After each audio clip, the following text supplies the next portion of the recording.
ಚಿನ್ನಸ್ವಾಮಿ ಸ್ಟೇಡಿಯಂನಲ್ಲಿ ನಡೆದಂತ ಕಾಲ್ ತುಳಿತ ಪ್ರಕರಣಕ್ಕೆ ಸಂಬಂಧಪಟ್ಟಂತೆ ಬಿಜೆಪಿ ಪ್ರತಿಭಟನೆಗೆ ಡಿಕೆ ಶಿವಕುಮಾರ್ ಅವರು ಕೌಂಟರ್ ಅಟ್ಯಾಕ್ ಮಾಡಿದ್ದಾರೆ. ಹೆಣದ ಮೇಲೆ ರಾಜಕೀಯ ಬಿಟ್ಟು ಅವರೇನ್ ಮಾಡಿದ್ದಾರೆ? ಯಾವ ಸಾಮಾಜಿಕ ಕಾರ್ಯಕರ್ತರು ಸಹಕಾರ ನೀಡೋದಿಲ್ಲ. ಸರ್ಕಾರ ಯಾವ ಕ್ರಮ ತೆಗೆದುಕೊಳ್ಳಬೇಕು, ಏನ್ ಮಾಡಬೇಕು ಅನ್ನೋದು ಗೊತ್ತಿದೆ, ಆ ನಿಟ್ಟಿನಲ್ಲಿ ಕ್ರಮ ತೆಗೆದುಕೊಳ್ಳುತ್ತೆ ಅಂತ ಡಿಸಿಎಂ ಡಿಕೆ ಶಿವಕುಮಾರ್ ಅವರು ಬಿಜೆಪಿಯವರು ಮಾಡಿದಂತ ಪ್ರತಿಭಟನೆಗೆ ಸಂಬಂಧಪಟ್ಟಂತೆ ತಿರುಗೇಟನ್ನು ಕೊಟ್ಟಿದ್ದಾರೆ.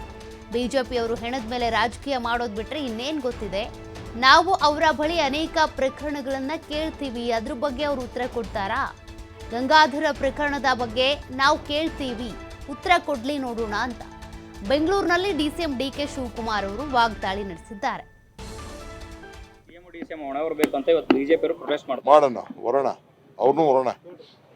ಅವ್ರನ್ನೂ ಹೆಗಲ ಮೇಲೆ ಹಾಕೊಂಡು ಕುಂಡ್ರಿಸ್ಕೊಂಡು ಮೆರವಣಿಗೆ ಮಾಡೋಣ. ಕಾಲ್ ತುಳಿತ ಪ್ರಕರಣದಲ್ಲಿ ಸಿಎಂ ಡಿಸಿಎಂ ಹೊಣೆ ಹೊರಬೇಕು ಅಂತ ಇವತ್ತು ಬಿಜೆಪಿ ಪ್ರೊಟೆಸ್ಟ್ ಮಾಡೋಣ.